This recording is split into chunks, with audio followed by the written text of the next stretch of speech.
So yeah, I ended up going to, as I mentioned, the pig roast at my fraternity brother's place up, I want to say Maplewood area. I don't know if that's giving away too much. Right off 78 near Newark in the Oranges. Oh, Jesus. And this is I guess my second ever pig roast. The first one I talked about when I went down to South Carolina, and I literally was standing next to the pig roasting in the box for a good hour before I was like, so when are we going to start cooking the pig? And they were like, it's a pig in a box. So that was my first ever pig roast, I guess. And that was in a box. This one was on a spit, rotating spit, which that was a trip watching him put that together. It's his first ever pig roast that he's been done. He's did. He's done a lamb roast before. This is a pig roast. And to see him prepare it, I was like, oh, this is bad. Like, it's just tough to watch, especially with someone like me that's kind of a pussy when it comes to that stuff. Like, seeing him take the spit, the metal pole, and just shoving it right up the pig's booty all the way throughout the mouth, I was just like, oh, man. And even to like say, when you have, okay, so there's a situation sexually where two people, probably men, on either side of a lady, and that's she got what do they call it? That's all I could think about while he was doing that. I was like, oh man. And you're looking at the pig and you're like, brother, it's probably best you're dead. You probably, can you imagine like someone told the pig before that happened, like, hey, bud, you're about to die and there's nothing you can do to get out of it, but do you want to know what happens to you after you die? And the pig is probably like, yeah, of course. And they're like, ooh, well, someone's going to take a pole and just drive it right through you from butt to mouth.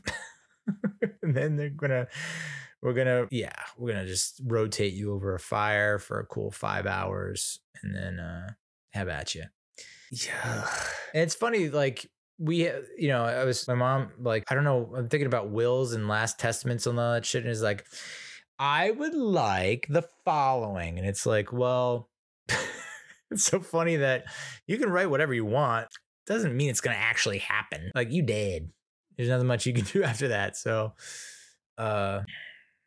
just watching him prepare it, I was like, I don't know if I think I might be vegan now. I don't know.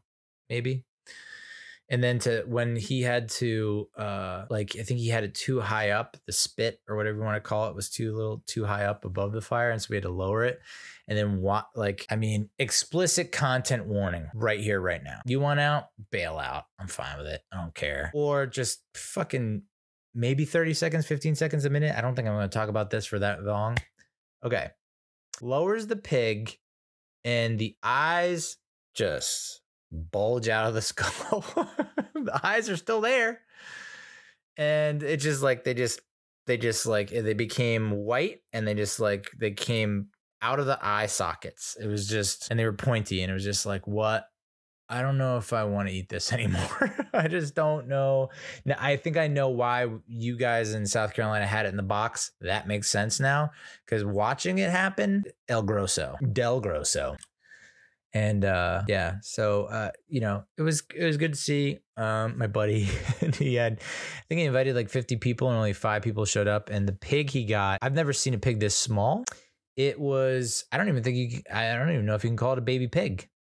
It was a small pig. I know when you think about a pig roast, like I think the one down in South Carolina was like, had to be, I don't know. How much do they usually weigh? 300, 400 pounds? Average weight pig between 110 and 770 pounds. Okay, so that's the adult pig can typically weigh between that. This pig was like 25 pounds. So divided by 5 people, it should be 5 pounds, but you're not thinking about bones and shit like that. So I think I had maybe 2 rounds, 2 plates. And I think maybe everyone, the 4 of the guys had 2 plates. One of the guys had an Australian accent, and it was just like, man, how different would my life be if I had an Australian accent? It'd probably be a lot better. It'd probably be, it's not just the accent. It's just their general attitude and behavior and mentality and attitude towards life. Like everything that happens, it's like, no worries, mate. It's just like, yeah, no, there really aren't any worries, mate. That's a great call.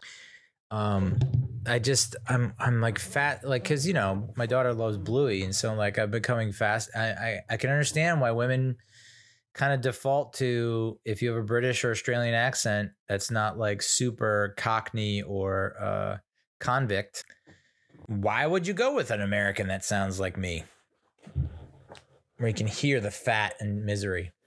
So I get it. You know? I mean, it's like I try to imagine what this dude would say, like, because he wasn't like Chris Hemsworth, but like if this dude had an American accent, I'd be like, yeah, he's cool. But he had an Aussie accent. I was like, oh yeah, the dude is the best. I stayed over, you know, because I was like, I drove there and I was like, all right, I'm gonna get lit. I'm gonna go to the club and get lit. So I'm gonna toss a few back, and I stayed over. Now he doesn't really have a guest room. He has two children's bedrooms, so I slept in the younger child's bed. I don't know if he wants me to tell anyone that, but specifically his son. But I slept in the kid's bed, and I was full. I wore my clothes, and that's not, you know, I know what you're saying. Oh, Neil, you lazy fuck. No. This was not a laziness. This was like, I think this is just for the best, you know, in case something happens, right? Beyond my control, is what I'm trying to get at.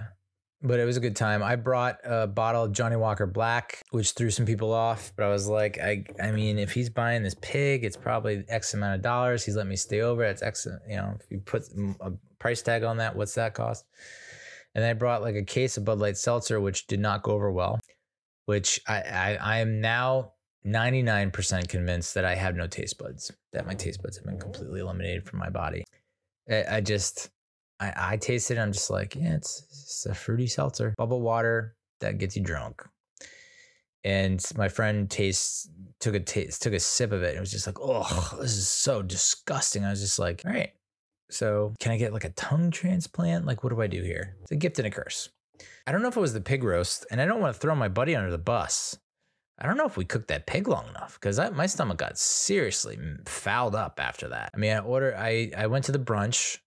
So I did have like steak and eggs, where the eggs was like, I could break the yolk, and like, that's the best, watching the yolk like pour all over the steak. And it's like, I'm a man, baby. This is manly shit. But it might have backfired, because my stomach was messed up for almost a solid week, at least 4 days. I was like, was it the pig that wasn't cooked thoroughly? I also ate the pig skin, which was probably the worst decision, because it was like so many flies. I saw so many flies laying on that stuff.